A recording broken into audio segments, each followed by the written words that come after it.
First, before I start, how many animation students are here? Okay. And cinema students who aren't in animation? And theater students? None. Okay. They didn't know about it. Okay. And then people who don't go to school here? Cool. Okay. So first I'm going to talk a little bit about me and where I came from and how I got to where I am today. I'm Marianne Hayden. Thank you so much for having me. I'm very excited to be here. I was born in Idaho. When I was about 6 months old, my parents moved to Connecticut. My dad was in the Navy, and he got transferred to Groton, where he then served on a nuclear submarine, where he was out at sea a lot, and my mom was at home with me and my little sister. He got out of the Navy and then decided that he wanted to get his PhD in physics. And so we moved to Davis, California, where he went to the University of Davis. And we lived there for, I don't know, 3-4 years, however long it took him to get his PhD. And when he got out of school, we moved to Minnesota, where my mom went to vet school. We moved a lot. And then after that, she graduated, and my dad decided to get a job at UMBC, which is where I went to school for undergrad. And I studied theater. I got my BFA in theater, and I got a BA in, I double majored, and I got a BA in visual arts with an emphasis in animation. While I was there, I did an internship in Germany, and at a little town called Schwäbisch Hall. It was really beautiful, and I had a really great experience. I don't have any artwork to show you from that time. The school actually doesn't exist anymore, so it wasn't actually a really great program, but it was a really nice cultural experience. This castle was in my backyard. I lived like kind of on the other side of the hill. Took me about a month to find it, though. I don't know why. Okay, and then after that, I went back to Maryland. I finished school, but while I was in school, I had a couple internships. I knew it was going to be really difficult getting into the industry, and so I thought, okay, I'm going to work as hard as I can and try and work as much as I can while I'm not in school. I worked at a place called the Baseball Factory, which is also now the Baseball Factory, the Softball Factory, and the Volleyball Factory. Okay, what do? They do videos of high school students who are trying to get scholarships to universities for those sports. And so I was their videographer and editor. And that's, first we shot and we edited it on VHS before we went digital, and it was a long time ago. And that's where I learned how to edit, and I worked with them for a few summers, and then I worked in our, I don't know what you guys have here, like, do you have like a film cage, like, or a production like cage? So I worked at that, at UMBC at that university. And then I graduated, and I moved to Los Angeles, where I went to grad school at CalArts, California Institute of the Arts, with Devin, and I was in the experimental animation program. And while I was there, I did an internship every summer. My first internship was at Titmouse. They're like a 2D animation studio. And I worked there for free the first summer, and then they paid me the next summer, which was nice. And then my last internship before graduating was at INSOMNIAC Games. I was actually their first intern that they ever had, so they didn't really have a structured program, but they kind of just let me animate, and they paid me. So it was really awesome at the time, being in school and getting paid to work on my reel, essentially. And then I graduated from CalArts, and my first studio I worked at was Hydrogen Whiskey.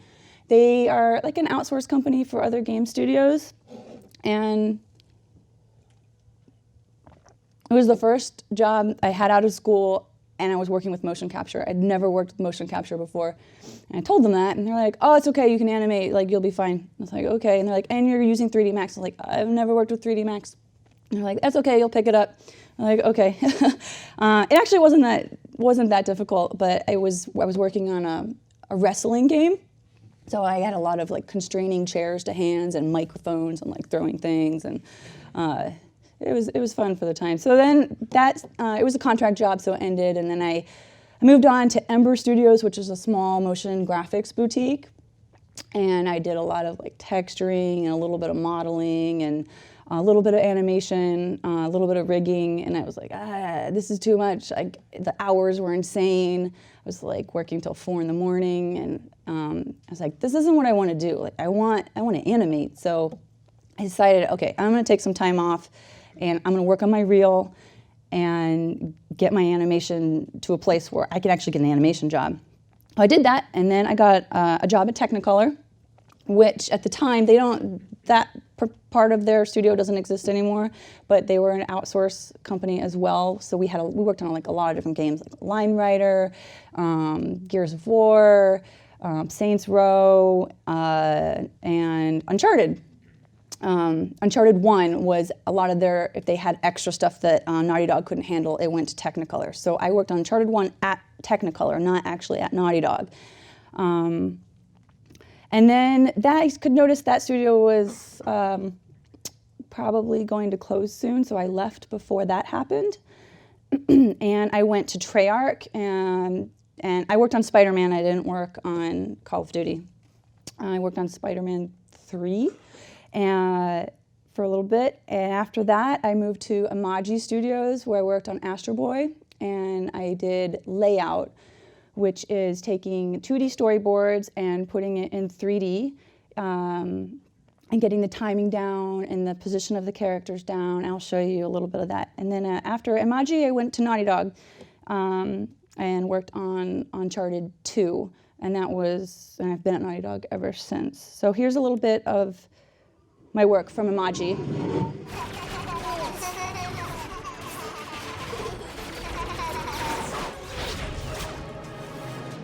Hey, fella. So the top one is, it's called Rough Layout. The timing is there. The shots pretty much stayed the same. You can see from layout to final animation. Really, really rough animation in the rough layout. They didn't want us to animate, just get the timing down. And some of the timing did change.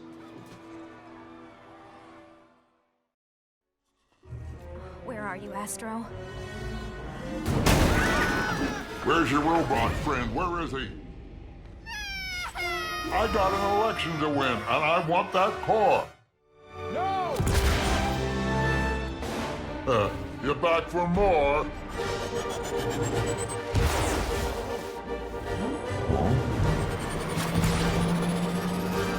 Hey, wait. No, wait. I don't have the previs for this one, but I did the layout for this one as well. Don't worry, folks. That street will get clean. The best and brightest of them get picked for the more exciting tasks. This lucky guy is starting the first day at his new job. And it's all So that was what I did from IMAGI, and then I went from there, I went to Naughty Dog.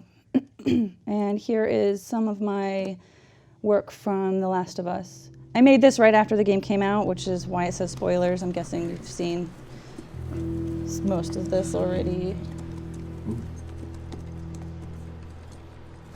There she is. Kids will be watching movies tonight.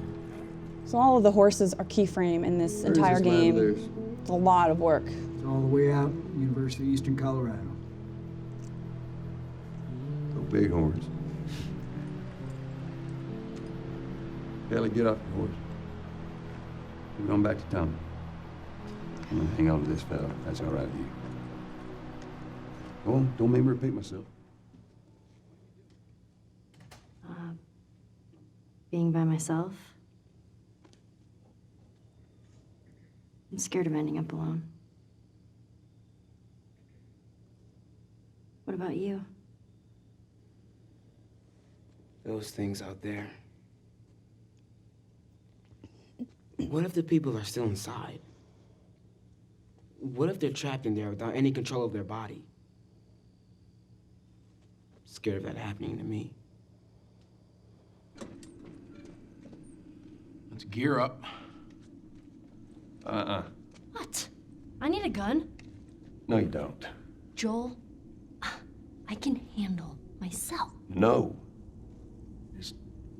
There is no one else. Listen, you were gonna show me where's...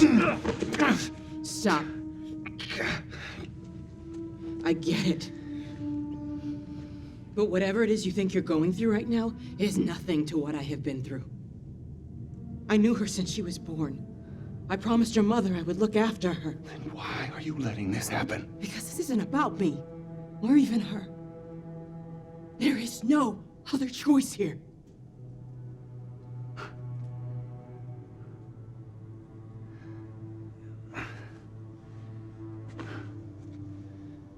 Yeah, you keep telling yourself that bullshit. What's that all about?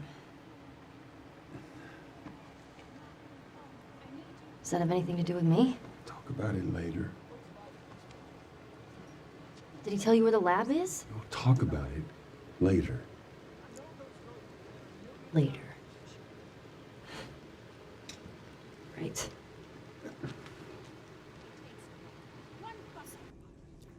Well, now what?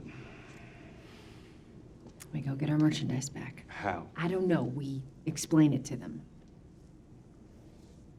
Look, let's just go find a firefly. We won't have to look very far. There you go. Queen Firefly. Why are you here? Business. You weren't looking so hot. Where's Robert? So I'd never animated horses before this game. And they were like, here you go. Animate a bunch of them.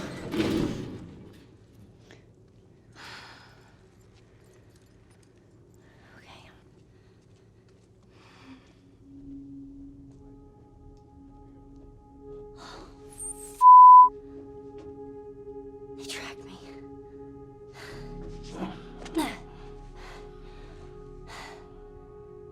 I'm gonna draw them away from here. I'll come back for you.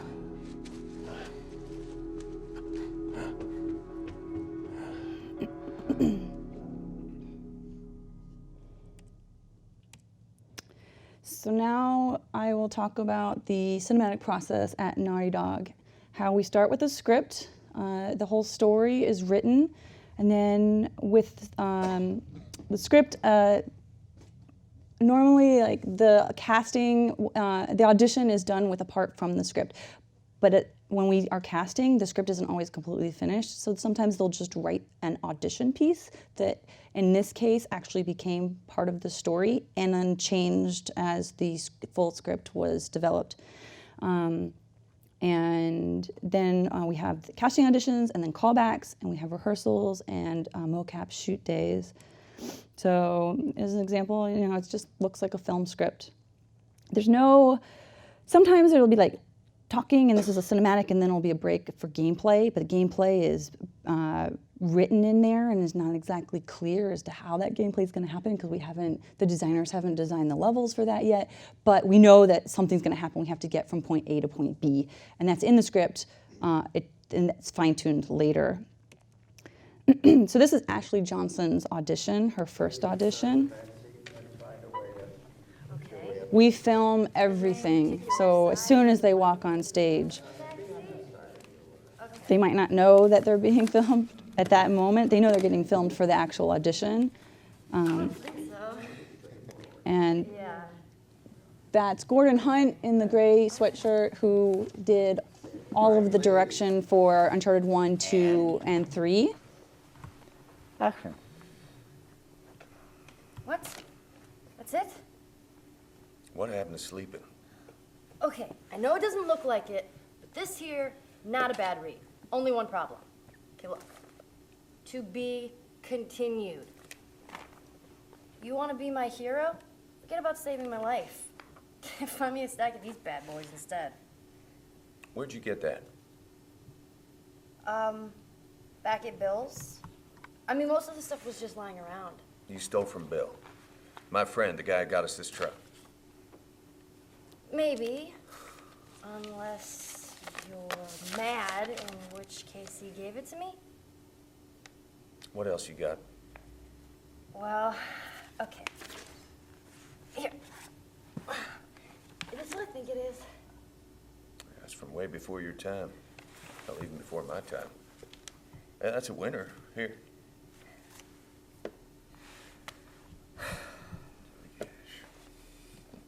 Well, it's better than nothing. Oh, here we go. I'm sure your friend is missing this. Yeah. Light on the reading, but it's got some interesting photos. All right, you should not be looking at that. Whoa! I mean, how would you walk around with those things? Seriously, just get rid of it. Well, hold your horses a minute. I gotta see what all this hoop was about. Oh, God, why are these stuck together? All right, you win. Bye-bye, lady. Okay, last but not least. Boosh. I reckon Bill wants her hide right about now. Yeah, well, maybe he should have been a bit nicer to me. Well, no voluptuous bombshell for him tonight. Poor Bill. Shit. What are we gonna do? Joel? Put your seatbelt on. We're not gonna help him? He ain't hurt. What, are you sure? Pretty sure. Jesus, you're gonna hit him! Yeah. Good. Good. So then she gets notes and is asked to read the scene again with a different direction. But we won't go through the whole thing. So then she did a good job, so she got a call back. And it looks like she's at the same audition. She wore the exact same shirt. Which is great, because if you're going through a bunch of auditions and you're just looking at a video, they know who she is. Like you're not gonna forget, like, oh, is that the same person? It was really smart of her. We test you now, testing your breath after this fight. Okay. And we go and do the scene. Okay. Okay? So standing by, please. And action. All right, let's go. Hold on. Put it away. We're leaving now. 1 sec. Come on. It lives. Give me that. Hey! What? You put our lives at risk for some stupid music? Yeah, Joel, for some stupid music. Hand it over before you drop. Sure. What an asshole. Yeah. Now, this is the only time you're going to pull a stunt like this on me. Or what? You gonna get rid of me, Joel? Don't tempt me. Oh, please. Deliver, get paid, and f*** off. It sounds like you've already made up your mind. Are you... What? Are you eavesdropping on me now? I have a right to know when I'm getting pawned off. Gotta be shitting me. How much? How much does a cure for mankind go for these days? Now look, this ain't some kind of a cross-country joyride, right? How many close calls are you gonna take before you grasp that? I get the risks. Yeah? So you understand we need some help here? You're not asking for any help. I mean, you're just looking for a way out. Yeah, you know Why why? are you so scared all of a sudden? Because I'm a coward, okay? So just get your shit and let's get out of here. Damn it. I'm not like her, you know. What? You think I'm gonna end up like your daughter? Ellie, now, you're treading on some thin ice I here. can fend for myself. I can't get infected. I already told you. Yeah, but you can still get hurt. And if we carry on like this, you'll end up exactly like her. Except when you die, everyone's not just me.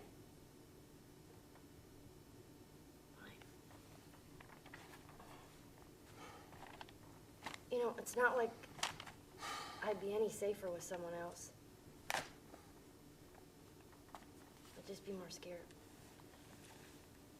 You ready? Let's go. Look, we can talk to Tommy and sort out our next step together. All right, but you have your say-so then. Cool? Yeah. All right, we got to try and beat the sunset now. So that scene actually ended up in the game, but it's very different if you've played. And yeah, and I think it even got broken up into 2 different sections. So now he's giving her some notes, and they're going to do it again. Do you guys want to see the second part? So it's not just It's getting really easier. literally saving the world, and everybody you run into is looking at you to do it. Okay. Okay. Is that And we do all auditions on the mocap stage. That's why you can see all the cameras everywhere. Okay. And I like the way you use your sarcasm with him and all. That's good. Okay. You know, so that's the fun part. Okay. Okay, and stay with the pages. So do we just keep this alive because Okay. he's got a job to do, and so do you. Okay. Okay. Okay. Good. All right. Standing by, please.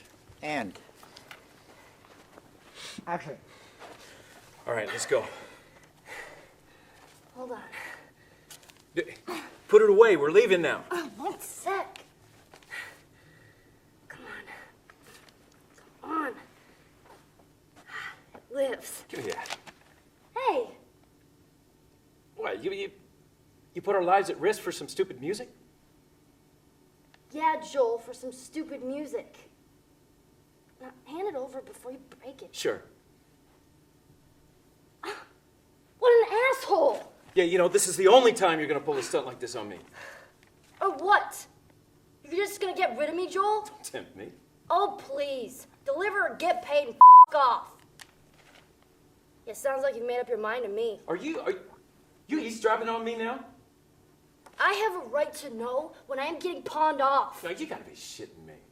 How much does the cure for mankind go for these days, huh? No, look, this isn't some cross-country joyride. How many close calls are gonna take for you to grasp that? I get the risks. Then you understand we need help?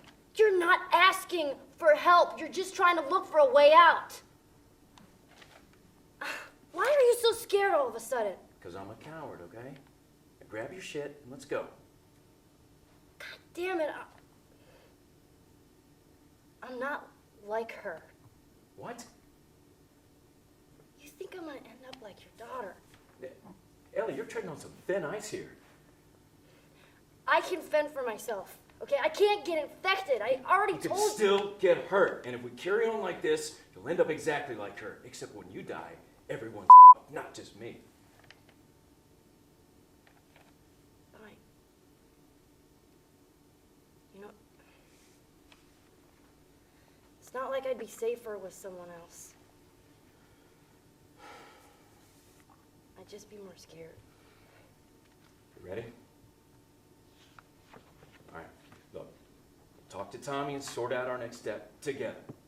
You'll have your say-so, man. Cool? Yeah. Come on.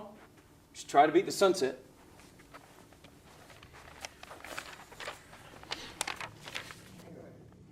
So there's a really big difference between her audition and his audition. Yeah. He's totally in the page, and she's not in the page. Like, she knows her part. Run down to the end of the van, back again. Run down? Okay. Yeah.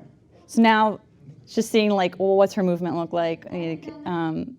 Mocap acting is very physical, and it's Thank you. amazing how draining it is. Has anybody here ever been in a mocap suit? Zigzagging and dodging. And those lights, they just suck the energy out of you. Yeah. So he's asking her, "Oh, you're in gunfire. Like, let me see how you move." Yeah.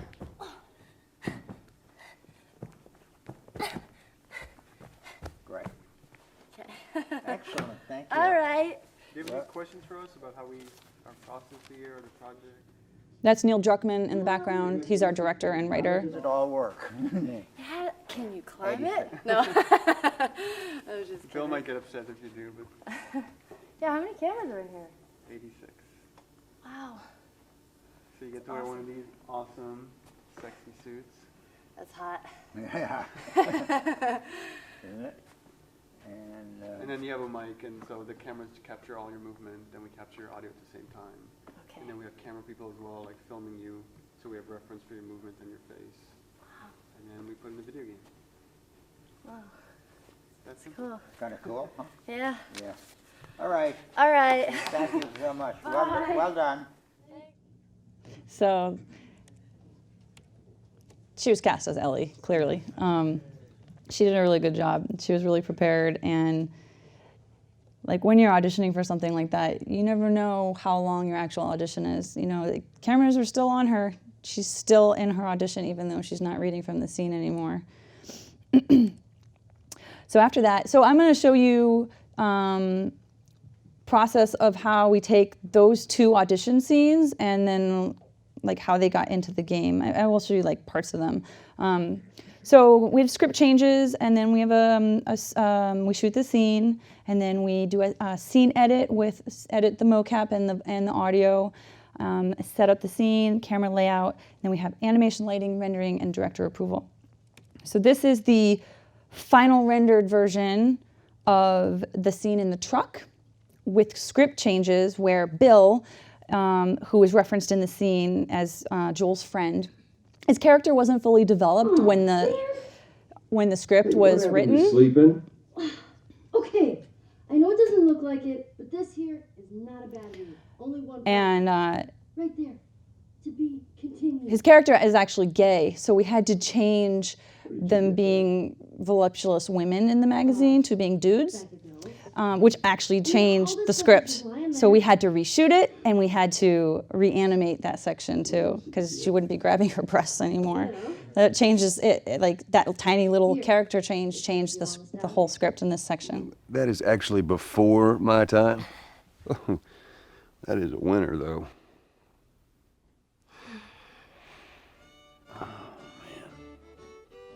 Well, better than nothing. Oh, I'm sure your friend will be missing this tonight. Mm-hmm. It's light on the reading, but it's got some interesting photos. Now, Ellie, that ain't for kids. Whoa! How the hell would he even walk around with that thing? Get rid of that. Well, hold your horses. I want to see what all the fuss is about. Oh, why are these all stuck together? I'm just f***ing with you. Bye-bye, dude.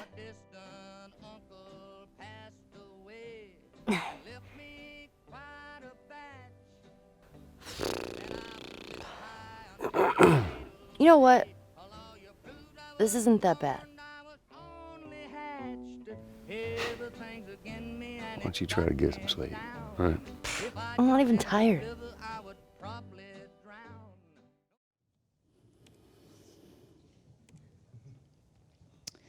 So I'll go back to the beginning of the cinematic process, and we'll just break it down piece by piece. So we have a scene edit, scene setup, and camera layout.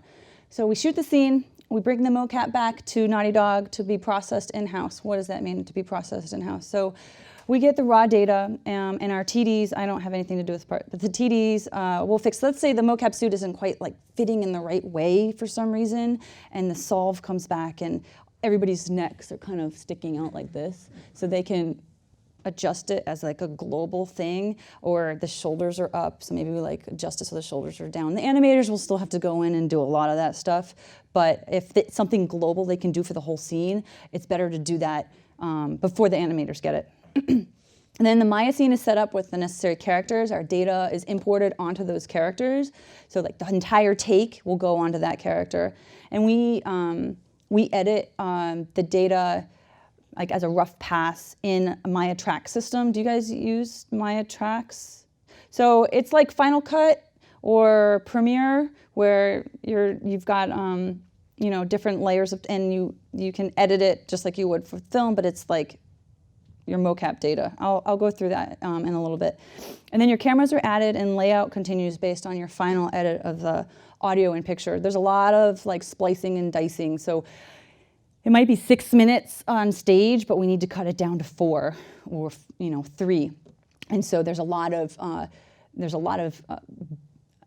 pieces between the mocap where it's like someone's talking, but then they go to the next scene, so you have to edit like this and this together, and you have to blend that mocap together to make it look seamless.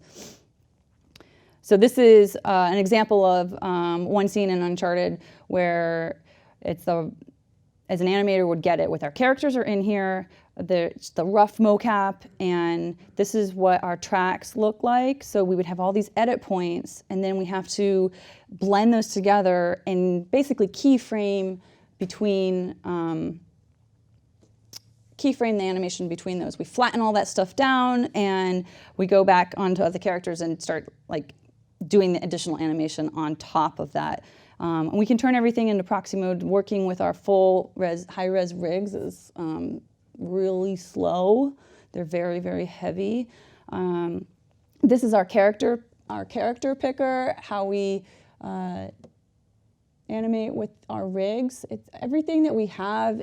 All our tools are proprietary. They're made in-house by our TDs and our technical animators.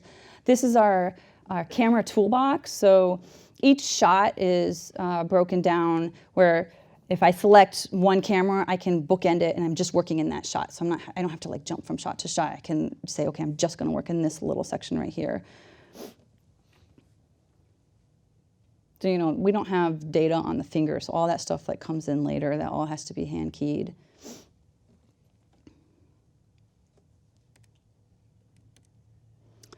Then we have a pass system. Once a scene has been given to the animators, we do a body pass, a facial and emotional pass, a polish pass, and director approval.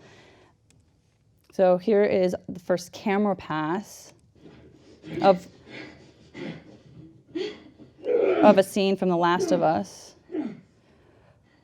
Unfortunately, I can't show a lot of Uncharted 4 stuff because the game's not out yet, so I'm showing a lot, which is so it kind of sucks. But so I'll show a lot of The Last of Us and some Uncharted. So this is a rough camera pass of this scene. Skull. Now you turn around and get on your knees. Just calm down a second. Turn around! All right! Get on your knees! Just take it easy, Bill. You have any bite marks? No. Anything sprouting anywhere? No. God damn it, Bill, I'm clean! Good to see you, too. If I see so much as a twitch from either of you, I'll put you down. Bill, so in this scene, the audio has been edited and it's locked. Cameras are still a work in progress.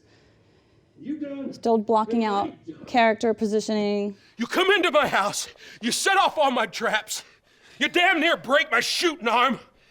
Who the is this punk and what's she doing here? I am none of your goddamn business, and we're here because you owe Joel some favors. And you can start by taking these off. You can see like they're really stiff, right? They have a lot, and their elbows are kind of like this, and so we have to go in and fix all of that as animators. So here's another pass, another camera pass, and this is our reference video that we get.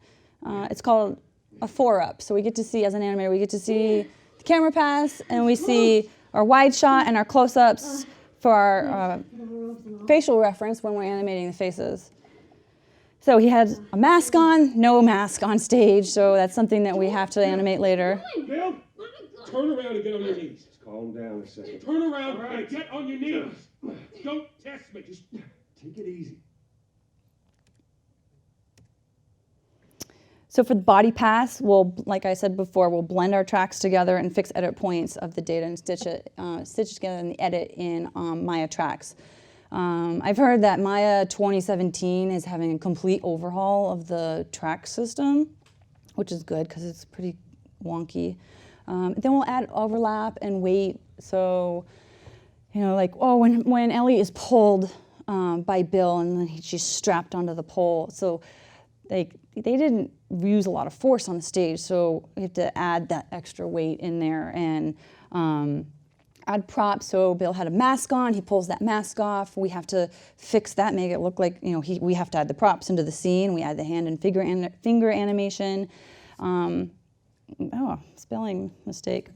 Fix bad mocap. And shoulders and necks are often an issue. So data on the shoulders would often come in like this. If you go and look at Uncharted 1, everybody's shoulders like this. I'm not kidding. Go back and look at it. They're all like this. But as mocap technology has gotten better and the solves have gotten better, like we've been able to fix a lot of those kinds of things. And then after animators have done all of that, we get a director approval of the body pass before we move on to the next pass. This is one body pass, not completely final.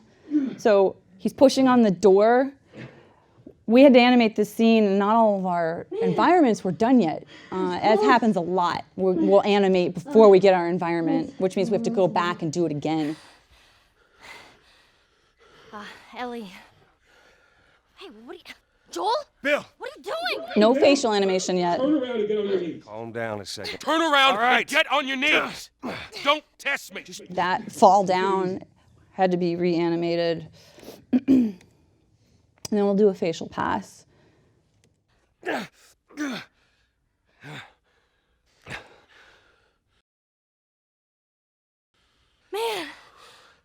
that was close. And the cameras are still being edited, which when you're animating to camera and your camera changes, that adds a lot more work. Joel? Bill! What are you doing? Bill! Oh my God. Turn around and get on your knees. Just calm down a second. Turn around All right. and get on your knees. Don't test me. Just take it easy. And then this is the final in-game result with final cameras, lighting, and sound.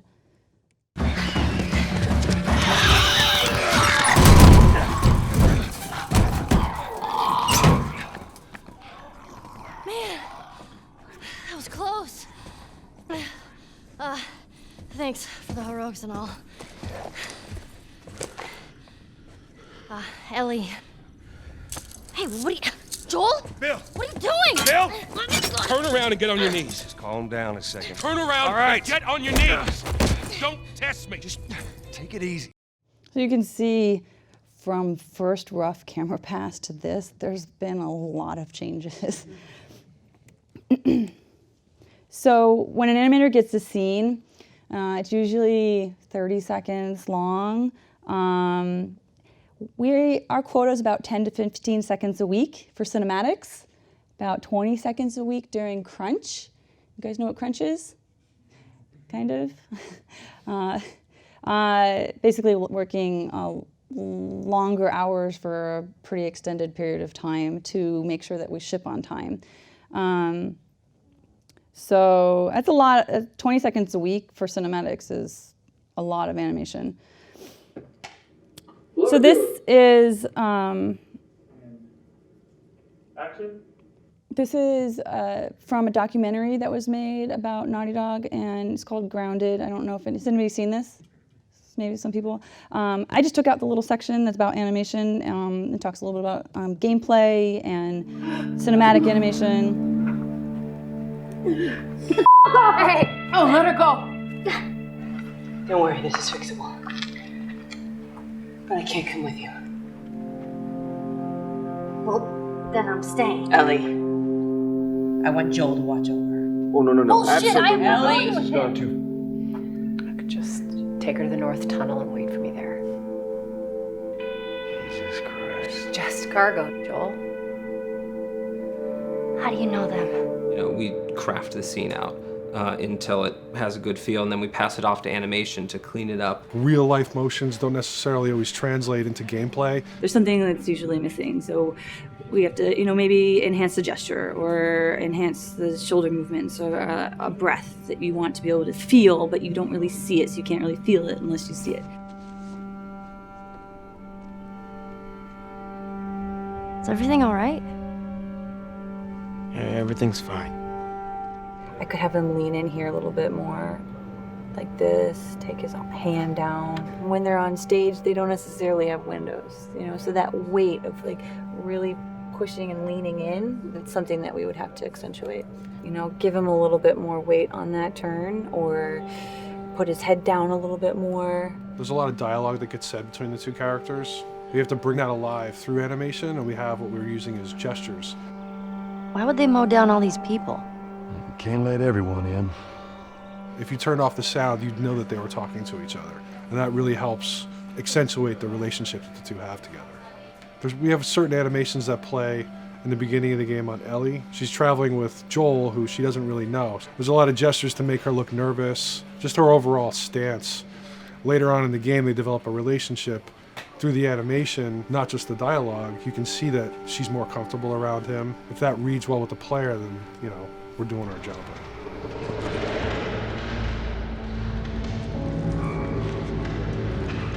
We want her to look scared when she gets a gun.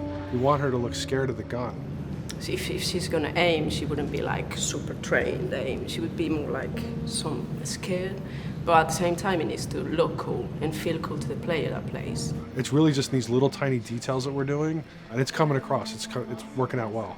We don't do facial capture. We don't track eye movements on stage. It's just the motion capture data. Everything that you see on the faces is hand-keyed. As you can see, this is all of her mocap data.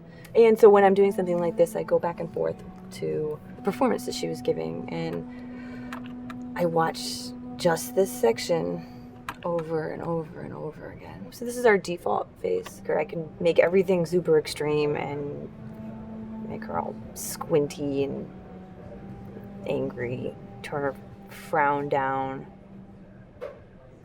I can open her mouth, stick her tongue out. It's listen, watch. Okay, where's her mouth at this point? Like, is it open? Is she making like a grimace? About Tess, I don't even know. Here's how this thing's gonna play out. You don't bring up Tess. Ever. Matter of fact, we just keep our histories to ourselves. We shoot all of it to just get the body motion, and then we'll do a second pass with the cameras. The scene's playing back on an overhead projector, but it's also playing back on a monitor that's attached to my rig. Sean and I would go to the stage and motion capture the camera, filming the scene, and so he would get a whole wide shot, a whole close-up for the whole scene. You know, you can change your lenses, you can use your standard 35, 85, 50s, whatever, all that sort of live action camera cinematography, you can apply it on stage. We make sure to go back in and add flaws. We keep the confinements of the room so the camera can't go past a certain wall, because then we have this cheated perspective. If the cameraman bumps into the wall, we keep it. You know, missing focus hits when you're pulling focus, going too close to a character and reframing, those little moments in there, kind of keeps it very cinema verite. If everything was too perfect, you wouldn't be able to put your finger on it, but you'd be able to feel it. It would just feel off. It's very much about grounding it, despite having, you know, the option to do whatever we want. Being able to place the cameras anywhere we want after the motion capture gives us both advantages and disadvantages. The biggest advantage is it means that we just have to nail the best performances we can get, and the luxury is that we can always swap it. The 3D world gives you limitless opportunities with cameras and movements, exposures, all that stuff. Most of these cameras are sort of set up like real world cameras. So we have lens, we have f-stop that will create the depth of field. We have aperture to, you know, set our film back and all that stuff. A master, and then I have my close-ups, my over the shoulders, sort of just like a live action production. Let's go to camera 30 at the 23.458. Then I get that kind of weird, you know, bend across his back. The closer I bring the camera, the more bend I get, which is, you know, doesn't look right. It looks less cinematic than if I do that, which flattens the whole thing. And I'm trying to also catch Ellie. Like if you scrub a little more, you know, catch her in the back here. So I want a longer lens and that kind of stuff. Since I've only had experience working with live action before I got into video games, it was a kind of a cool adjustment to be able to have this extra flexibility in post, to swap a line of dialogue for something different, even though that's not what the actor said at that time, and to be able to still have a close-up on them while they said it. You get to make it probably more perfect than you could ever make it in live action. How far are we gonna take As far as it needs to go. Where was this lab of theirs? Because our actors are both the voice and their body, they get to play, they get to try things, they get to work with our director to kind of come up with new ideas, or even our director will have a new idea on the spot that wasn't there in the script, but realizing when he sees it, oh, well, this would actually be better, this might feel better. And those changes all just happen organically there on the set. He could even lead straight into his thing. It was like, no shit, yep, Ty, we wanted to do that, so we rented 2 Harleys. So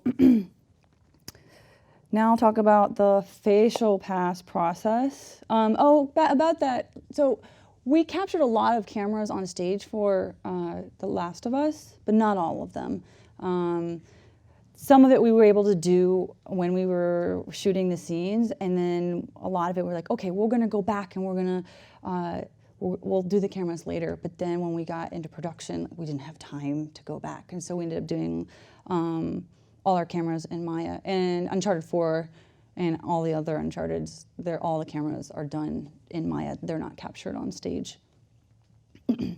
So for a facial pass, we have 3 passes. We have emotional pass, which is your brows and your eye direction.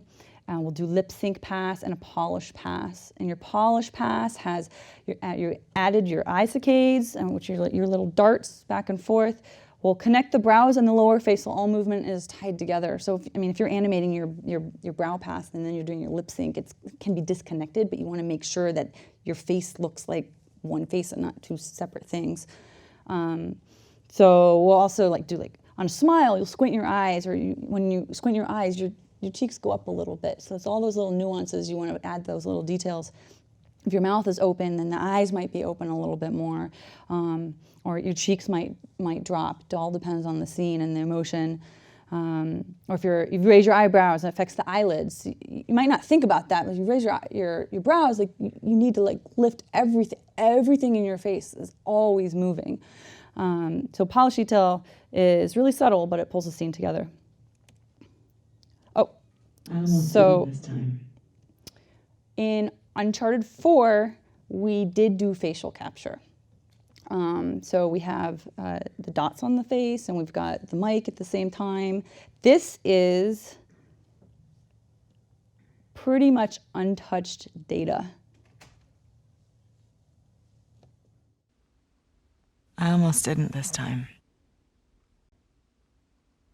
I almost didn't this time. Eye darts captured in the data. Saved us a lot of time, and if we have this as our base layer, then adding animation on top of that just enhances it even more. I almost didn't.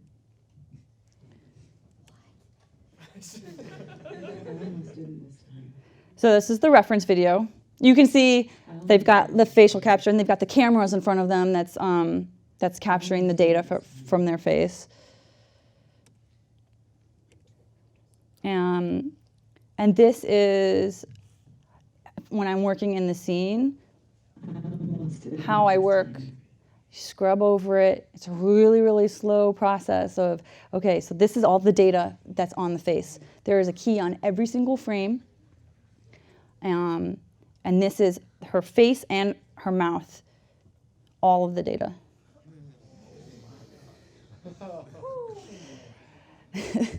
So one of the first things that I do is I go in and I look for spikes. And see if there's something if there's a spike, that means there's probably a glitch in the animation. So I'm gonna have to clean that up. And I'll do that in the base layer of the mocap. And then we work in a layer pass. So we'll have, I'll add her brows and her mouth and her eyes to a layer above everything, and just keep adding and adding and adding layers. Sometimes when we have, so here's an example. It's a really, really sharp upwards. I might go in and I might scrub and see what sound is happening right there. Does that make sense? Is it in sync? Because sometimes, even though everything's captured at the same time, the anticipation for lip sync, if it's straight from the stage, doesn't always match. So you might have to put a little bit of extra anticipation in there. You gotta maybe open the mouth a little bit more ahead of time. Maybe shift everything one frame over. That can be a little bit tricky because it might only be in one little section. And so the way I work is I'll make a facial adjustment layer, and I'll put all of my controls on there. And you can see for you guys, at the right-hand side of the screen, those are the channels for her brows and her eyes.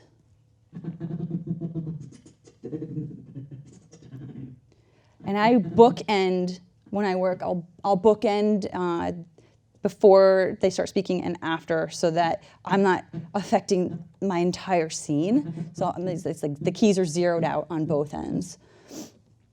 And I'll go in and say, okay, is that shape accurate for almost, and go in and I'll fine tune it. And I'll make sure I'll key on vowels or like a frame before a vowel and check my sync that way.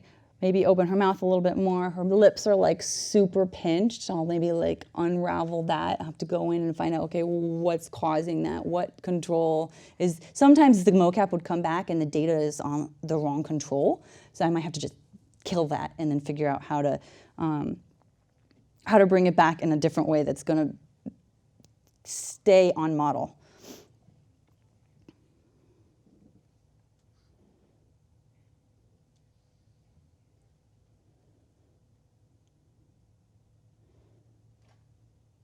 But literally, I just did an example of how I would go through and start adding the facial pass to this scene.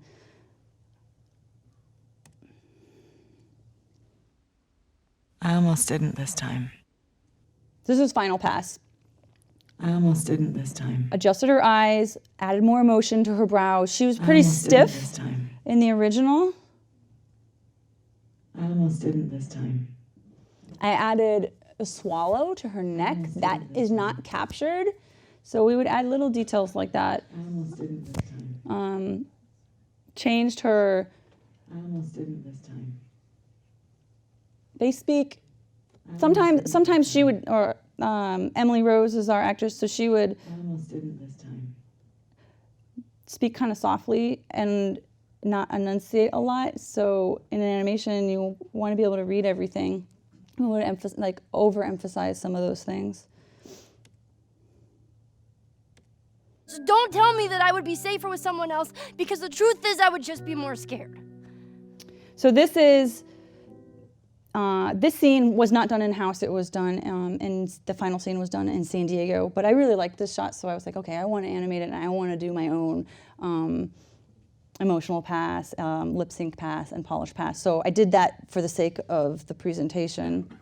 I always thought like her lips were a little too puckered, and like I almost didn't this time. Like I would have gone in and changed this if we had time, but you know, we don't always have time to go and really polish everything.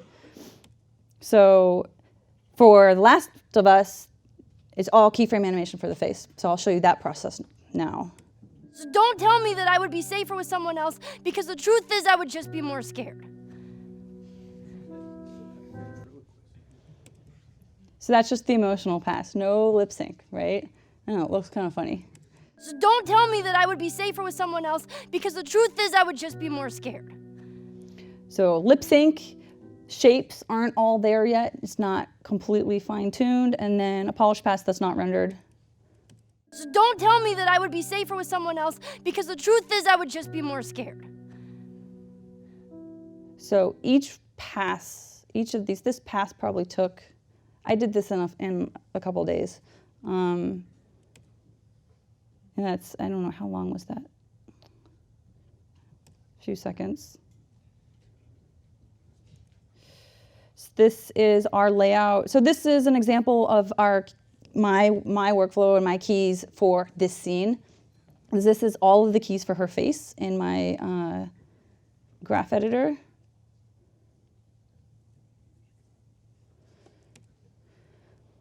These are her mouth keys. So you can see the audio down there. I usually key every 2 to 3 to 4 frames when I'm animating for the face. This is her brows and her eyes. And in Last of Us, we had a facial library so that everybody could stay on model and the characters had a consistent look. So we had different emotions, bases that people would start with. So if she was sad, if she was happy, we would go and we would plug that in, and that would be like bookmarks, and we would add to that. And that's how we had consistency with Ellie and Joel. So that's the cinematic process. We also have gameplay animations and IGCs, which are in-game cinematics. So for gameplay animations, that's idles, walks, runs, move sets, which are like reactions to explosions, or ambient moves is like stretching, swatting flies, like scratching your face, jumps, vaults, like those kinds of animations, which are then plugged into our game, and that's how you play the game. All of those animations, there's like tiny, tiny animations that just play back to back to back and blend into each other when you're playing a game. And we, like was shown in the Grounded movie, we have additives, overlays, gestures where a character could be walking through the environment, but then they like scratch their head. That can happen at any time with our gesture system. So like we would add that in there, but that has to be created. So that's like a layered animation on top of like an idle or a walk. So that's me in the suit. And I often will go on stage to capture stuff if needed.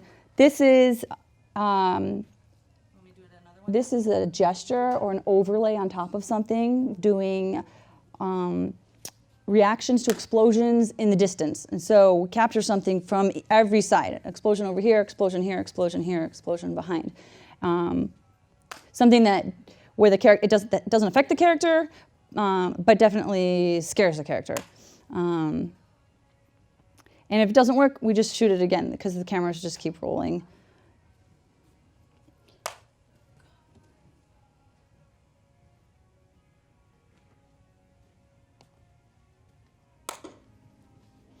So that was like pretty lame. So we had like, okay, we'll do that one again.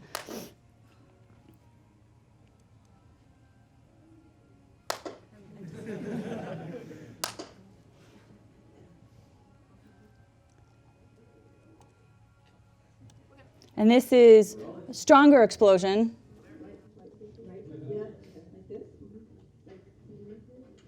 We ready? You ready? Yeah. There's not a lot of room for acting in it. It's more the physical motion of what's actually happening. Have to get in that stance, back to that idle, get knocked down, get back into that as fast as possible, so that it can blend back into gameplay after the character is reacting to that explosion or whatever happened in the background.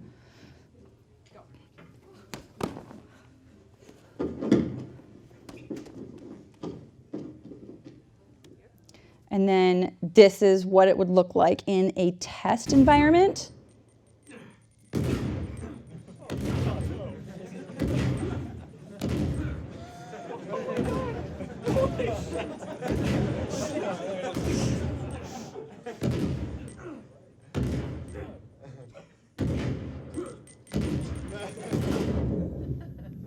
You can see there's the strong ones, and then there's the weak ones. They're all tied in together there.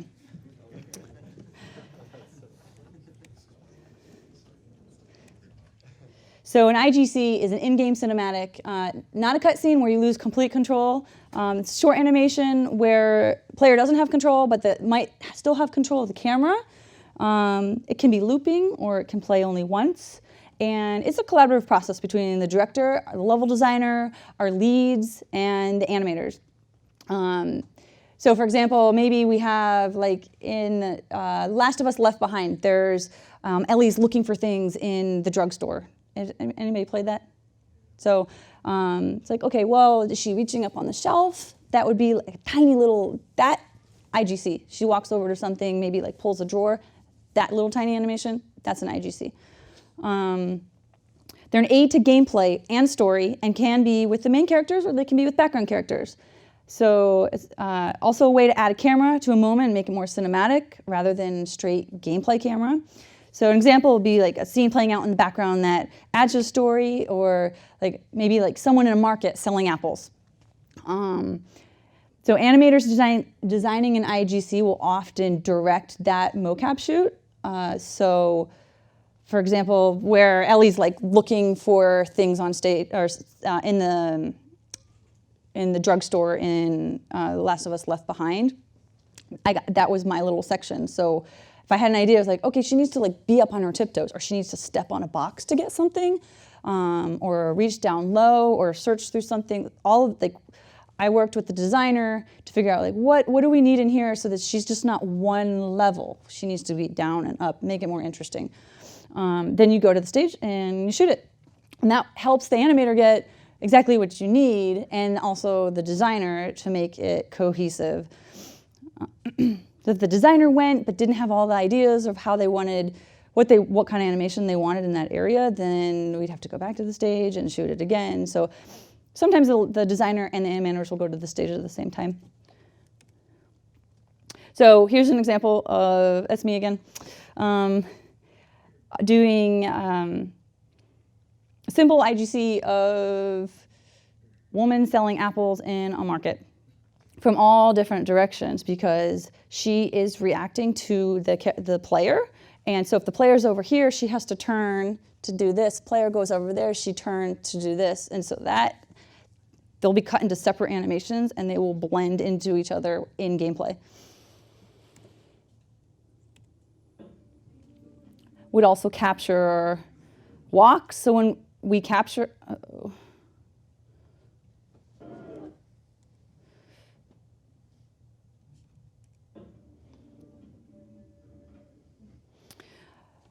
So when we capture walks, we capture them from all different directions. And you're starting and stopping from forward, from the side, from, you do like 180, so that there's more variation in the final animation in the game.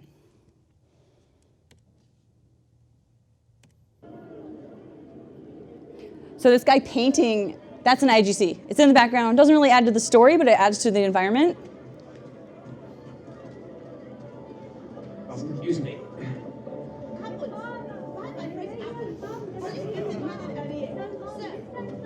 That's two of me. Not interested. Okay, fine.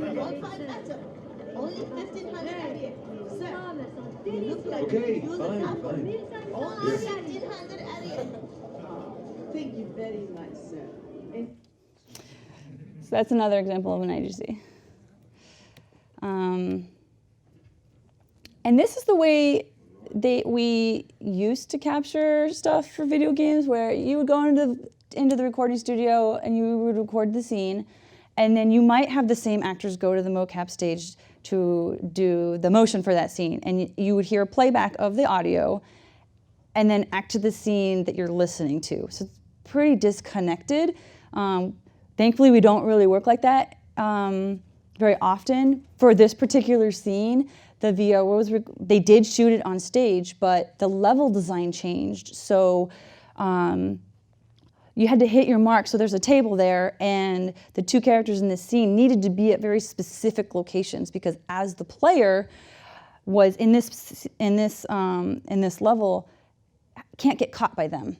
And so they also have to be facing a certain way.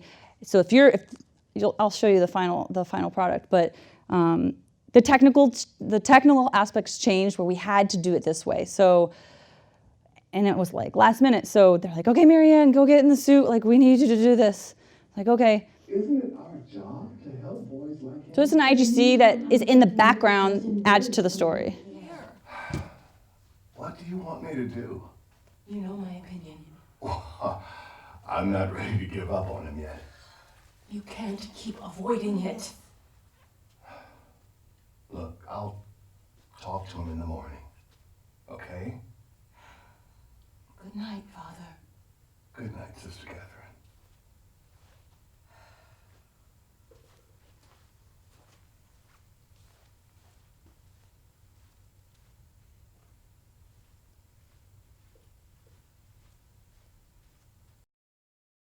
Our job to help boys like him? In the meantime, I'm neglecting the other dozen boys under my care.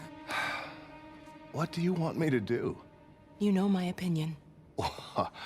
I'm not ready to give up on him yet. So I can't show you who you're actually playing because we haven't released this yet. But you're playing here. You have to hide behind this desk. But if you stand up and they see you, game over. So in this particular section, that's why we had to keep reshooting it, because the level design changed a little bit. You have to wait for her to go in, then you can go around. So that's another example of how an IGC is implemented into the game.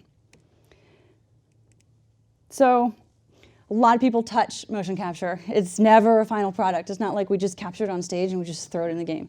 A lot of work. A lot of work goes into it. Screen time with those scene stealers, the dragons. Citizens, do not be alarmed, citizens. He is our friend. Drogon is here to protect you. Well, the mocap technology allows the director to see the finished product as we're shooting in real time, which is pretty phenomenal.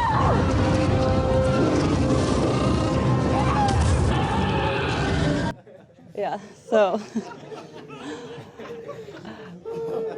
not true, right?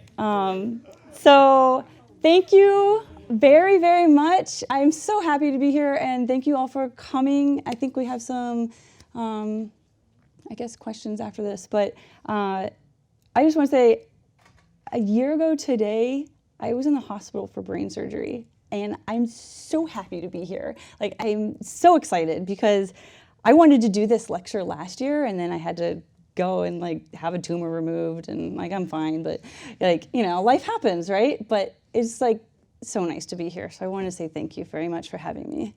Welcome.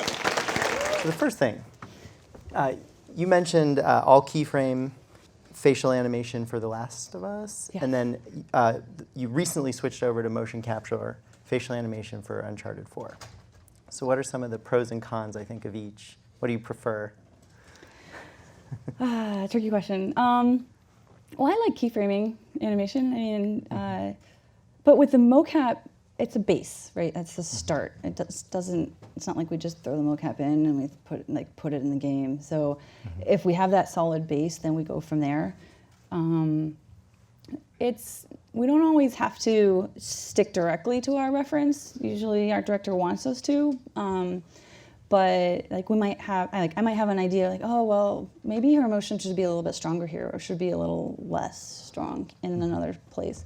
And I'll ask our director, I'll like make that suggestion, and he'll either say yes or he'll say no. So we do have freedom in that aspect. Cool.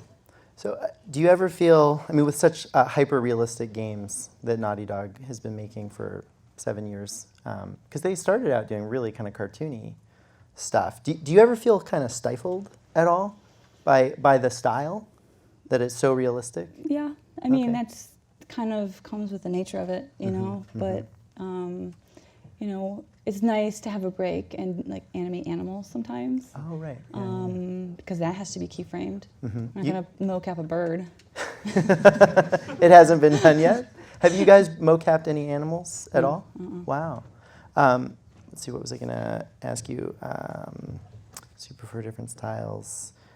You said that you keyframed some horses on The Last of Us, and that was just, I mean, was that It was fun. It was really fun watching a lot of reference video for horses and spending time. The first shot that I showed, there's 3 horses walking up that hill. The environment kept changing. So in the final game, their feet are going through the ground. I spent 3 weeks making sure their feet weren't on the ground. 3 weeks. And, you know, making sure their steps were all there. And then the environment changed, but nobody told me. So, you know, those kinds of things happen. We try and catch them when we can. And it's, you know, when they capture the people riding horses on stage, they're not riding horses. And so there's a lot of extra movement that we have to put on top of the characters. and then constraining characters to horses and then unconstraining them. It can be kind of a nightmare. Right. But at the same time, because you kind of owned it and worked it, it felt really satisfying to get it all right. Yeah, I mean, it's nice to see it rendered and in the game, because when you're just working in Play Blast all the time, and like, oh, I'm not sure, like, but if it looks really good in the Play Blast, it's just going to look better in the game. Sure. Yeah, that comparison that you showed with the full body pass and the emotion pass and the facial sort of detailing, and then the final render. I mean, and the sound, of course, like all those things. Sound helps so much, and you know, like in The Last of Us, sound is an integral part of that game. So, but when you're animating it, you really don't. You get dialogue, but you don't get any real sense of sound design. Right. So, right, we don't have that sometimes, but like for the horses, for instance, if I wanted to, there's a shot where where Ellie's in the garage and she pulls the garage thing down, and the sound of the garage hitting causes the horse to move forward. That was a choice that I made. It's like, okay, that's going to make the horse not want to be near that because that's kind of scary for a horse, that sound. So they put that in there, and then I had the horse go down and come up, but they add the sound to what the animator does because the animator has that first. Cool. So you got to make that choice. Yeah. That's really cool. So you mentioned too, I mean, you've been working on a lot of these games. They're so cinematic. They're very long games. And you said there were, 120 minutes of cinematic animation in some of them? Is that right? That's like a feature film? Yeah, so I think we had an hour and a half in The Last of Us. Wow. And then a lot in Uncharted 4. I'm not sure if I should say how much. It's probably not too much of a spoiler if you're like, there's 96 minutes of Anyway, so what I was going to ask is, when you're working as a team with that duration, you must the entire team must be pretty familiar with the characters, get pretty involved. Are they typecast, like animator to animator? Like, does one animator take one character? Oh, no. So when we get a scene, let's say a scene is 2 minutes long. It'll be split maybe into like 30 seconds. And it'll be split based on a camera cut. It's not like it's going to be split in the middle of a camera cut. And the animator is responsible for that whole 30 seconds. Okay. And then the next 30 seconds is a different animator doing the same characters in the middle of the same scene. Cool. So in the beginning of a project, you can see, oh, that animator did this and that animator did this. And then by the end of the project, the end of the production, it gels and everybody's on the same page and everything is looking more cohesive. Cool. You also mentioned, or maybe it was in the documentary, about the aesthetic choices to kind of make Ellie really uptight at the beginning, like she doesn't trust Joel, and then she kind of loosens up. So that's pretty cool in terms of like a character arc. How aware is the animation team? I mean, do you guys get a chance to read the script at the beginning of a project and sort of pick apart those arcs? Sometimes. And sometimes you're just you mean, just yeah. We'll know what the story is at the beginning of the game, and then sometimes the story will change. And we might not know that change. We'll just get a scene like, oh, okay, so we know what the choices are for this scene, but we might not know what comes before or after. But sometimes, I like to go and read the scripts because I enjoy that. But you have access. I mean, is it an open enough production that, like, if you wanted to read pages? The scripts are on our server, so cool. we can read them if we want to. But the thing is, we don't always have time. Right. You know, when we have to animate 10, 15, 20 seconds a week, we don't have time to read the script. But at the same time, we need to make a list of like what props we're using. So we have to go in, and there might not be a mention that they're holding a gun or that there's a mask on somebody and he's pulling that off his face, but it's in the script. Bill pulls off his mask because you don't hear him say anything about a mask. So if you're reading the script, you'll know. But if you're just watching it and he's doing this, you're like, what is he doing on the stage? He's got a nervous tick for no reason. So it's you've also kind of mentioned crunch a couple of times, and Naughty Dog is really known for just this high level of game, and obviously there's a lot of sacrifice that goes into making those games. Could you talk about sort of what crunch is, maybe how long it lasts, how you stay sane, how you balance your life and keep going? It's hard. Because you've done like 6, 7 of these. Yeah. I missed Uncharted 3 crunch because I had a baby, so that was pretty awesome. So your advice. I'm like, when's the your next advice crunch? to- Should I have another baby? But that's kind of our like running joke in the animation department. They're like, "You're not pregnant, are you? Because crunch is starting." I'm like, "No." Yeah, I was there for The Last of Us crunch and for Uncharted 4 crunch.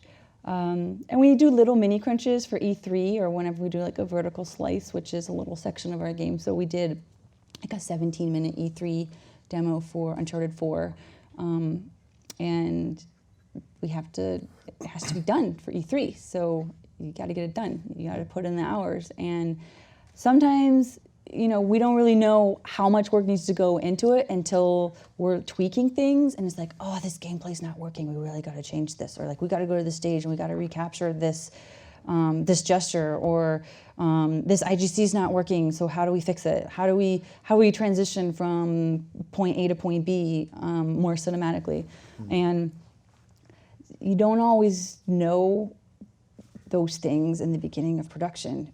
Just the way that the process is it's it evolves. So we have a script, but that doesn't mean like our gameplay and our mechanics are done. Like that stuff develops as we go. So Uncharted 4 crunch was, depending on the department you were in, 6, 9 months, 12 months. Wow. And when you say 9 months, 12 months, that's working like really like longer days. For me, 6 days a my week. crunch was around 6 to 7 months, working 12 hours a day, minimum. And some Saturdays.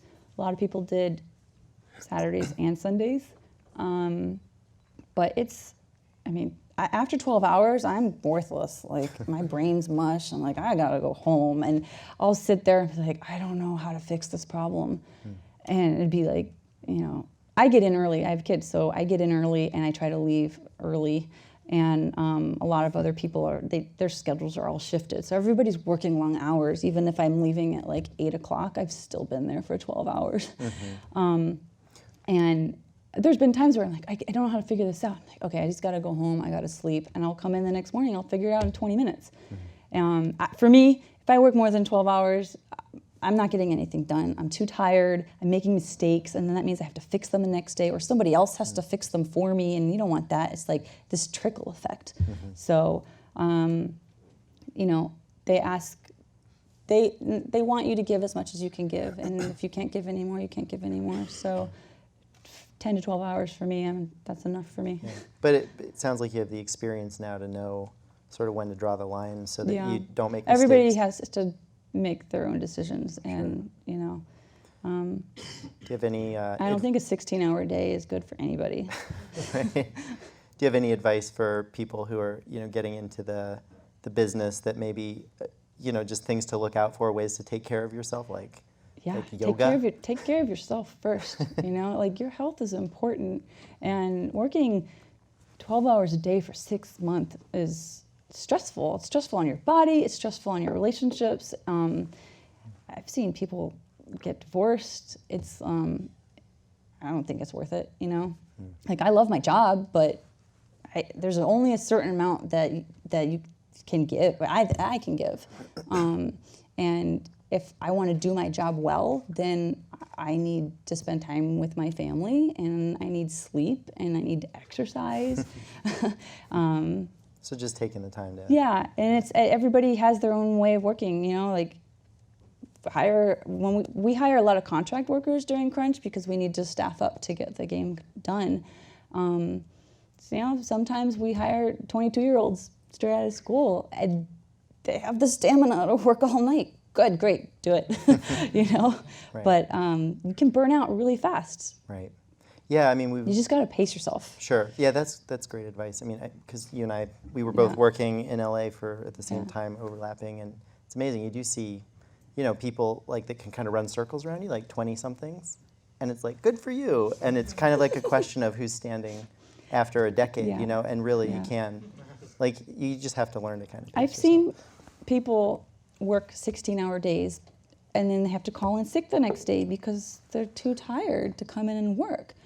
and then maybe they're sick the next day. So it's like, okay, so you worked 16 hours one day, then you were out for 2 days, but you could have just worked 3 10-hour days and worked 30 hours. So, it's kind of, and then working that 16 hours, you make mistakes, and then you're not in the next 2 days, and someone else is trying to fix your mistakes while you're gone. So it's kind of a... Yeah. Now, do you supervise other animators? Like, because do you kind of help train other people coming in? Not really. For the cinematics team's pretty small. We're about 5 people in-house. For Uncharted, we have an outsourced company in San Diego that's run by Sony, and we staffed up to about 50 animators. During Crunch? It wasn't 50 for the whole? During Crunch. For cinematics. Wow. And IGCs. That's crazy. Yeah.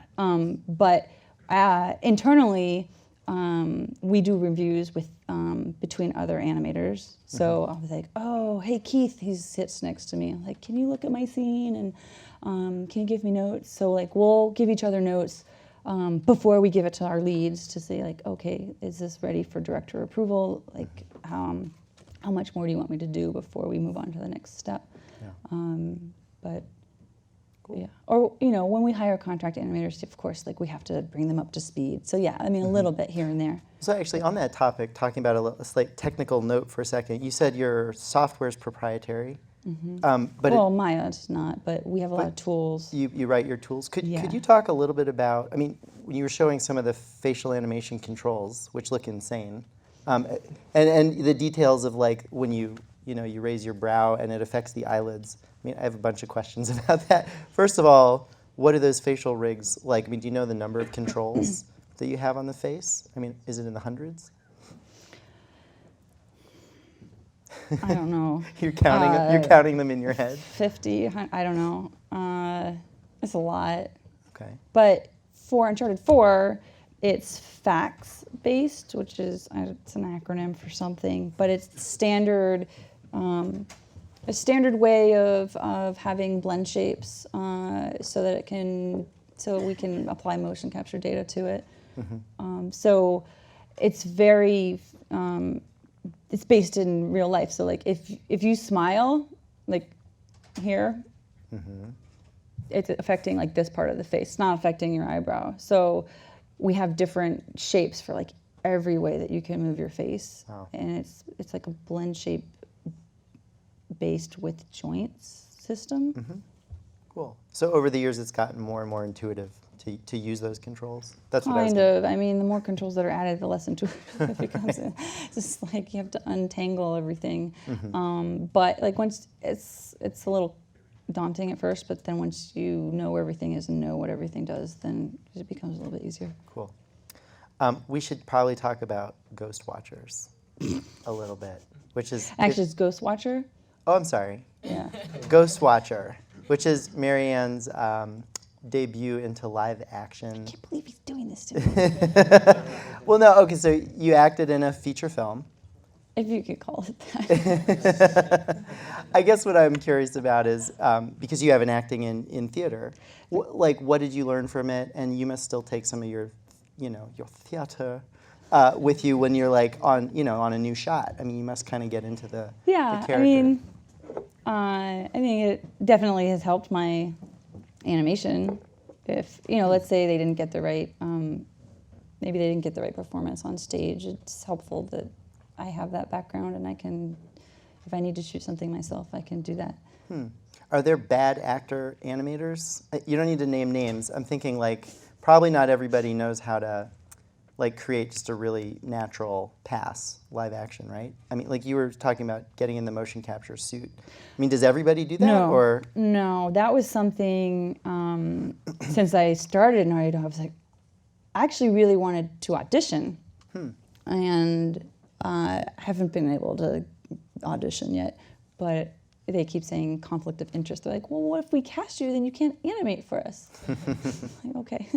So I was like, all right, well, can I like do stunt work? And I actually did my first, I got in the suit for the first time when I was on maternity leave with my first kid for Uncharted 3.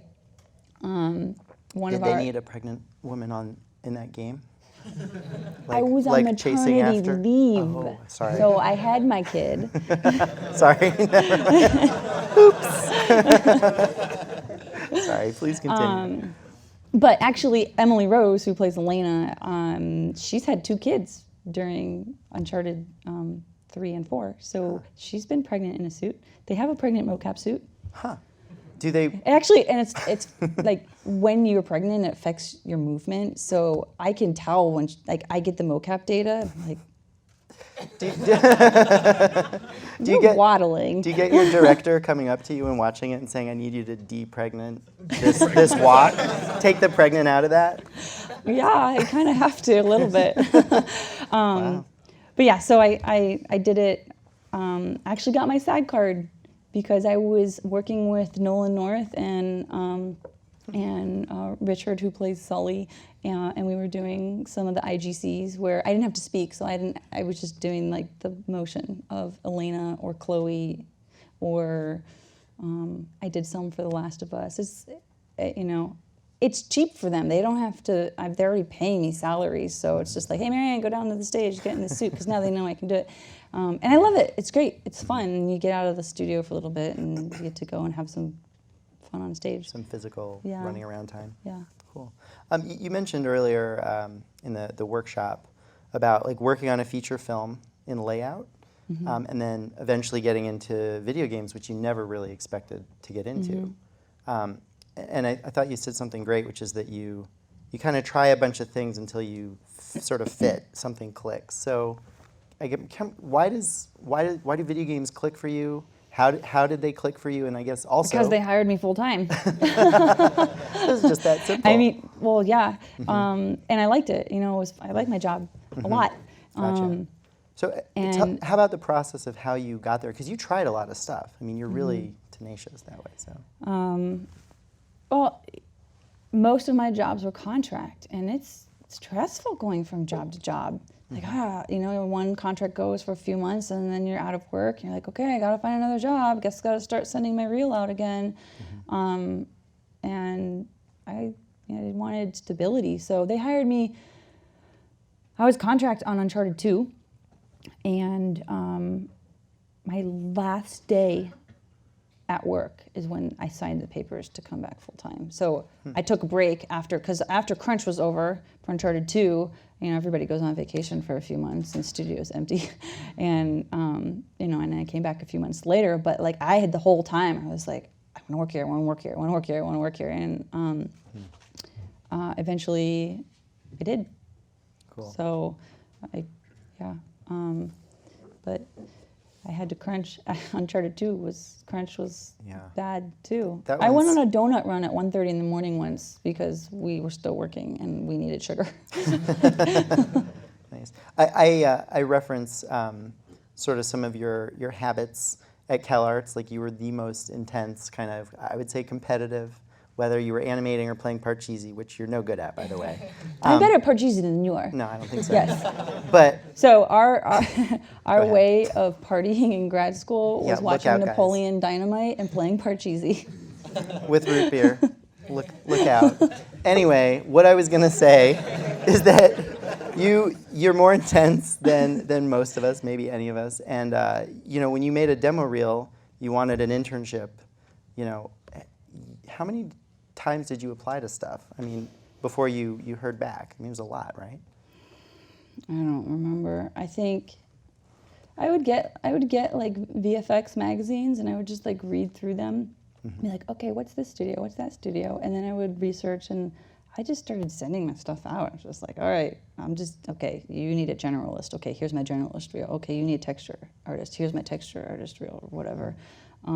How many different reels did you have as a student? Did you have 3 or 2 or what? I think I had 2. Maybe it was 1.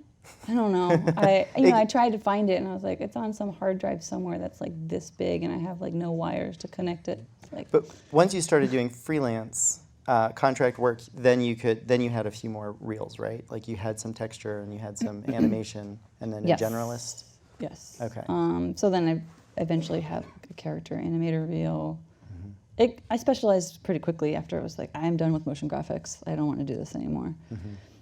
Cool. Well, how's our timing? We good? Keep going. So I know you can't tell us too much about Uncharted 4. It's gonna be awesome. And I'm sure you definitely can't tell us about the new project, but I mean, is there anything you can say coming up? I mean, are you slated to start a new game? Probably. Can't tell us a thing about it, huh? Has the staff changed a lot over time? I mean, is it downsized again? You're back to, how many people are in-house? Well, we ramped up to 304. Whoa. When I was hired, I was number 90 when I was hired on Uncharted 2. So we were we were still under 100. And by Uncharted 4, that's including all of our contract artists, so environment artists, lighting artists, technical artists, animators. I don't know where we are now that all the contractors are kind of gone. Somewhere in like 220, 250 probably. Okay. But yeah, people stick around at Naughty Dog. Yeah. You know, I've been there 7 years, and it feels like a long time. I mean, it is a long time in games. People, you know, some studios don't even make it 7 years. They just close down. Right. But, you know, I have coworkers that have been there for 10 years, 15 years. Yeah. What sort of advice, I'm sure I'm kind of like jumping the gun on what somebody in the audience would want to ask. What advice would you give to students who you know, really enjoy the types of games that Naughty Dog makes at that high level? How to practice, how to come knocking at your door and say, here's my stuff. I mean, the technical stuff that they would do, and then how do they contact you? Live in the computer lab. Just animate. You know, like, if you want to work in games, then gear all your animations towards that style that you want to work in. How important is it, because we talked a little bit about like the you know, keyframing, motion capture, you know, exaggeration versus realistic. How important is it at a, you know, beginner level to really expand a range? Like, I'm just asking, should they try everything? Should they try hyper real? Should they try cartoony? I mean, I think it's great to be able to do a range of things. You know, but to have a solid foundation and like know actually how to animate, understanding your weight and timing, and good acting choices, not overreacting. You know, if you're doing like a character dialogue scene, it's like sometimes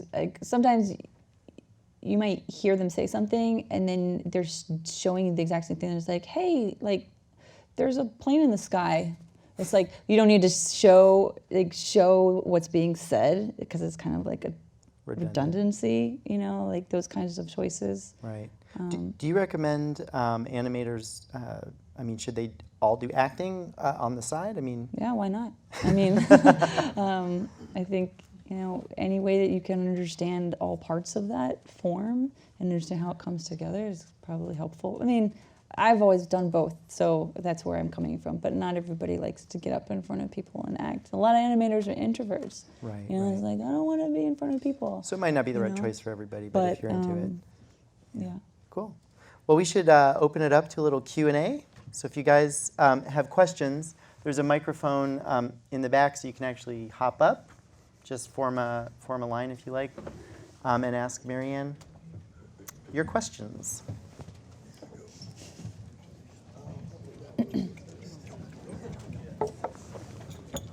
Want more water? Gracias.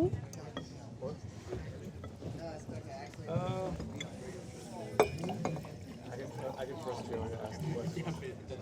I think I'm shouting. Are you pointing still?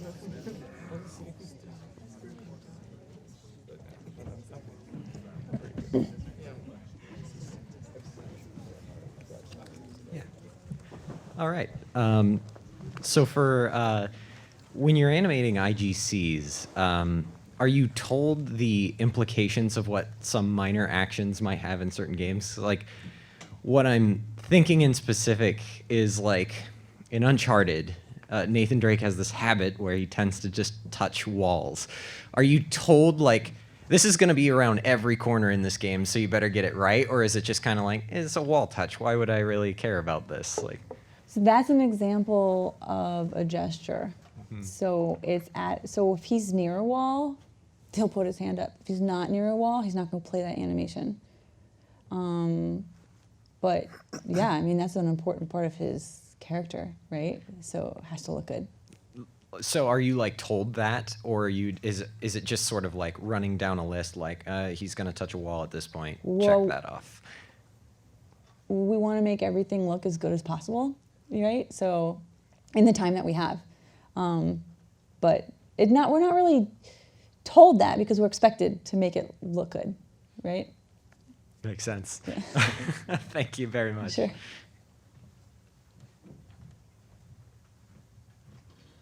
Hi. First off, thanks for the talk. Appreciate it. But I'm just curious, considering the fact that you've worked on as many games at Naughty Dog as you have, I'm just curious to know which project you just found to be just beginning to end the most efficient, like enjoyable, like period you went through, just in terms of how well people got work done, how well like getting stuff to and from each other was, just the workflows and pipelines in general. You know, The Last of Us Left Behind was pretty smooth. That was like DLC, downloadable, like mini game, right? But we had just finished The Last of Us, so we had our whole pipeline. Like we understood our process, we knew what our characters were, and everything was like kind of smooth running. Crunch was minimal, and I thought that worked really well. And same with Uncharted 4. But every game comes with new technical challenges because our software is evolving, our technology is evolving. So it's like, okay, we'll figure something out for one game, and we're like, oh, great, we're going to apply it to this next game. And it's like, okay, but then you have to add all these other things on top of it. So it's constantly changing, and we're always trying to make it as efficient as possible. Thanks. Sure.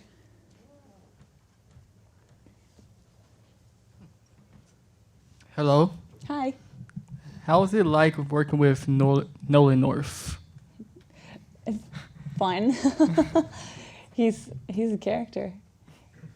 he's very entertaining on set, definitely, and he's really talented. I mean, so I have a 5-year-old and a 2-year-old, and they really like Frozen, the animated movie, and I'm listening to the audiobook. I'm like, why does that voice sound familiar? I had Nolan North narrating the book. I was like, oh, so he does games, he does audiobooks. Like, what does he not do? Yeah. Thank you. Sure. And what's your favorite game that you worked on? Favorite game. My favorite game. That you've worked on, I guess. My favorite game I've worked on, or my favorite game I've played? Either one. So honestly, I don't play games because I don't have time. I'm always working. But I play our game because we have to, and I want to. But Last of Us, Uncharted 4 is amazing too. I'm just biased, I guess. But aside from our games, I don't play. I play games. Played some games growing up, like Prince of Persia, Dark Castle, Myst, Riven, like those kinds of games, but nothing Super Mario Brothers. Thank you.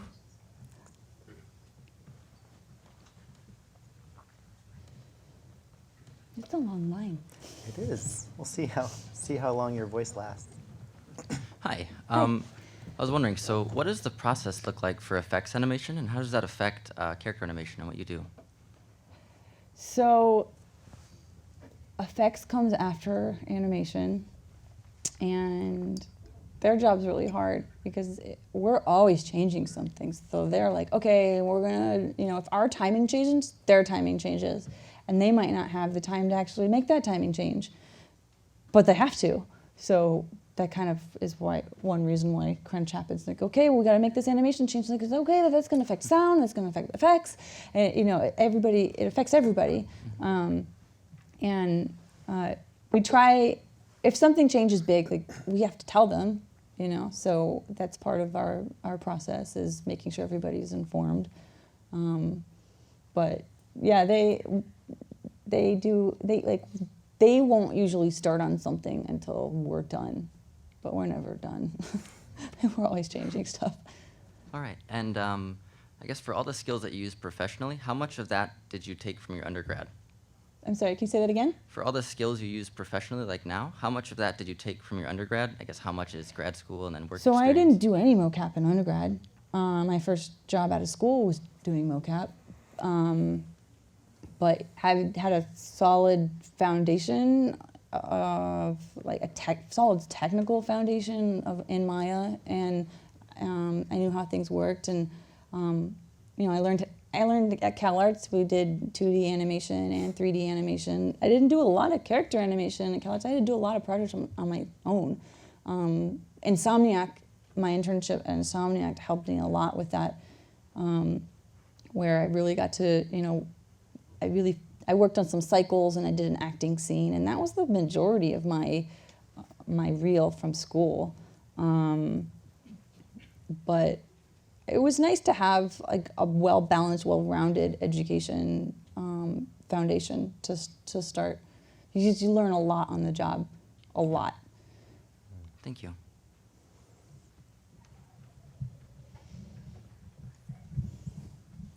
You spilled. I know. What are you going to do? First of all, thank you for coming to do this talk. We really appreciate it, and we're all excited for Uncharted. So obviously you've been at Naughty Dog for quite some time now, and a lot of employees have for 10 plus years, you said, for some people. Why do you think people stay at Naughty Dog so long? Like, is there something that you think the studio does that maybe other studios don't, or is there something that we make attracts great people games. More? Yeah. I think that's one reason. Our stories are good. We're always trying new things, trying to be innovative, trying to do the next thing that's going to make people want to play more and be immersed in something that's an experience, like, you know, becoming these playable movies in a way, right? And that's fun. So how do you make that more fun, right? So that's why people stay, because they're invested and they like it. I love the people I work with. You know, as crunch aside, like, we have great stories, we have a really good team, and people stay there. Because I mean, they pay well, they have great benefits. It's in Santa Monica. It's, you know, it's a really great studio. They've got that fruit bowl. You could just get like whatever. We do. We have fruit in the kitchen. You could get a banana like anytime. Yep. It's awesome. They give us cereal. There's coffee. Thank you. You could walk to the beach on your lunch break if you wanted to. It's a little bit of a walk, but. Awesome. Thank you very much.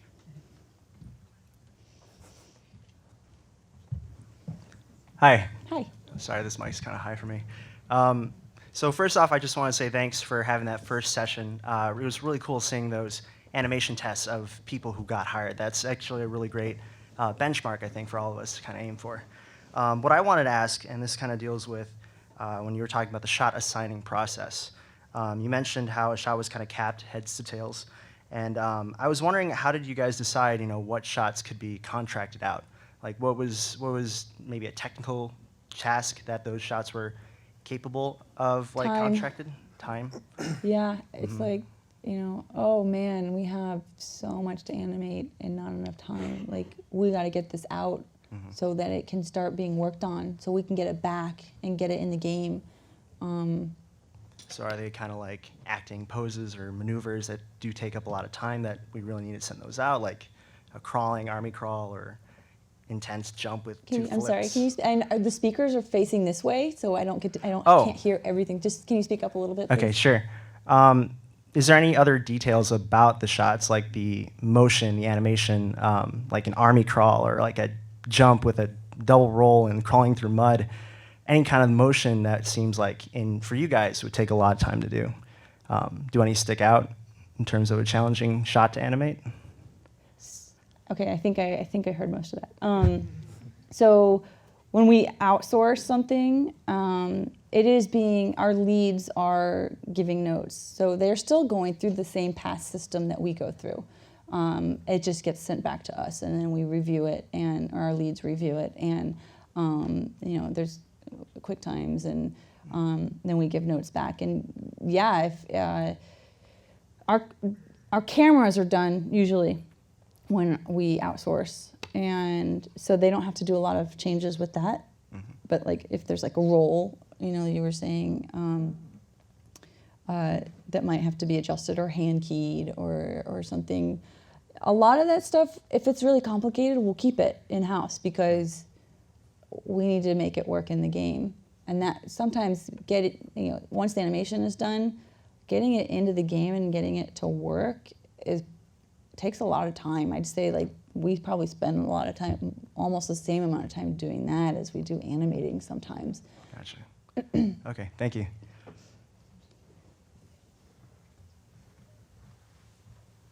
Hi. My question was like some of the models that you use in Uncharted and and Last of Us, like there are these really like crazy high-res models. Like, so what exactly does the work look like for the modelers while you guys are busy animating? Because of course that's got to take time too. So I wouldn't imagine that you'd wait until those are complete to start animating, right? Right. So often we'll have to start a scene before they're done with the models. Oh, okay. So maybe their blend shapes are changing and we're in the middle of a shot animating it, and then I open the scene the next day and I'm like, why does that look so weird? Like, oh, they updated blend shapes last night. I'm like, oh, okay, so I have to reanimate this whole thing? And that happens a lot because we can't just sit around and do nothing. Like we have to start in production. And, right. You just kind of roll with it. Sometimes they tell us when something's been updated and they'll say, okay, her mouth shapes have been updated or her eye shapes have been updated. And so we know we don't have to tweak something. We'll go in and see like, okay, how much did it really change? Like, do we have to change anything? Maybe we don't have to change anything. But sometimes the character will have a lot of different outfits. So that means their geometry is changing, and if they're like, hey dude, what's up? And they're like making hand contacts, but that shirt geometry has changed. And then I've animated to here, but then the shirt's out here, that means my hand's inside that shirt, right? So I have to go and I have to change that, and that happens all the time. Oh. Because outfits come with level design, and environment choices, weather choices, and some of that stuff is like in progress. Sorry, I just thought of a shot that you showed me, which I don't think I'll give anything away in the game, but when I visited, you like loaded a scene and they were like riding a motorcycle through like, the weather was wrong. Like somebody had adjusted the weather, so you were like, they're not supposed to be riding through like the ocean. But it was like the characters on a motorcycle like riding through just water up to their eyeballs, and I was like, huh, so like that's effects, really weird. There'll be times where effects is like, I'm just gonna put an ocean in here, and you're like, but they're on land.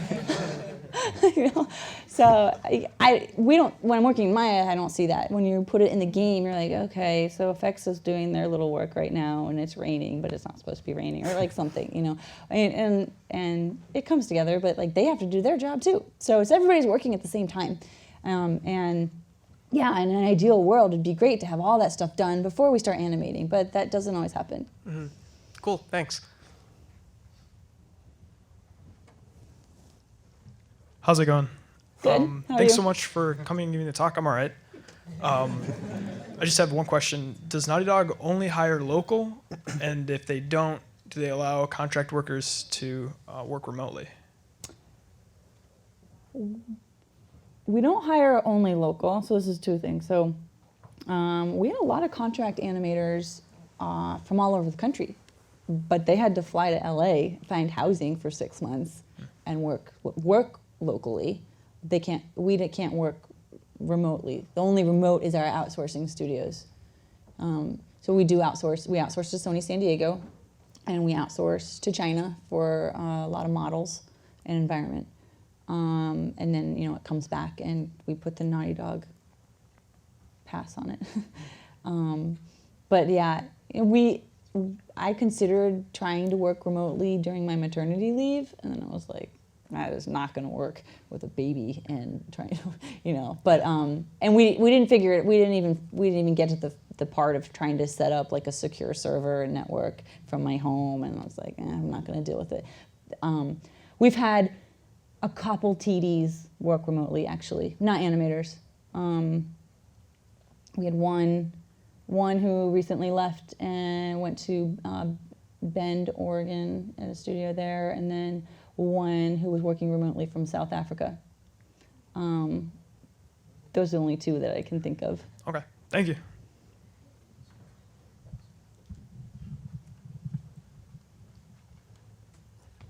Yeah, that's good. Hi, is there any like new trend in the industry that like excites you at this time? New trends in the industry? Yeah. Besides VR. Talking animal movies. Well, those are hot. I think. What? Talking animal movies. I think virtual reality is something that is going to be really interesting in the future. You know, like the Oculus Rift. I don't know how that's really. I don't know if that's ever going to be something that Naughty Dog does. You know, but I think there's a lot of immersive entertainment and interactive entertainment out there. Not like specifically like console games, but that's out there in the interactive world that is really interesting to me. Yeah. Thanks.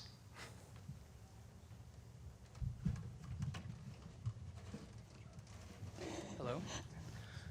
Thank you for coming to give this talk. And my question is, across both your personal and professional experience, is it better in any sort of technical discipline in the game industry to specialize in one specific thing? For example, in animation, like either specialize in UV mapping or texture editing or rigging, et cetera, et cetera. Is it better to specialize in just one thing, or is it better to know a little bit of everything? It depends on what you want to do.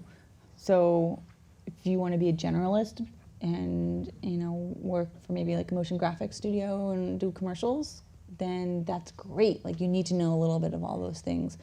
At Naughty Dog, an animator does not need to know anything about texturing at all. It's very specialized. And because everything's very specialized, everybody's really good at what they do.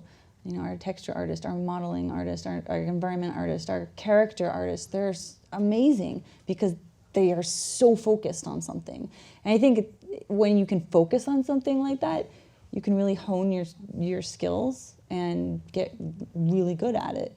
If you try and do a whole bunch of different things, you kind of spread yourself thin and you can't really be good at everything. So maybe, you know, pick one thing, but it depends on what you want to do. Okay, thank you very much.